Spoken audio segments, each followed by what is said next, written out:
నువ్వు ఏ స్థలంలో ఉన్నా నీకు నీ కుటుంబానికి నేను తోడే ఉంటాను. గ్రంథంలో యోనా కూడా దేవుడు నిలబడమంది ఎక్కడ? నినివేలో. ఈయన ఎక్కడున్నాడు? తర్షీషులో ఉన్నాడు.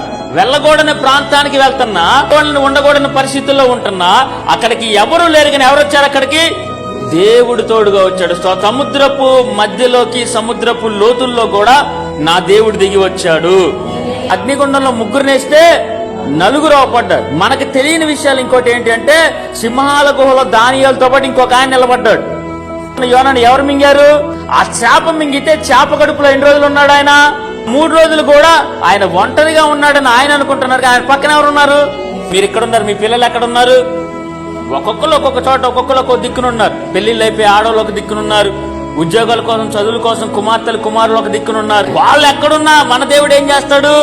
వాళ్ళు వెళ్లే ప్రతి స్థలంలో కూడా నా దేవుడు తోడుగా నిలబడతాడు.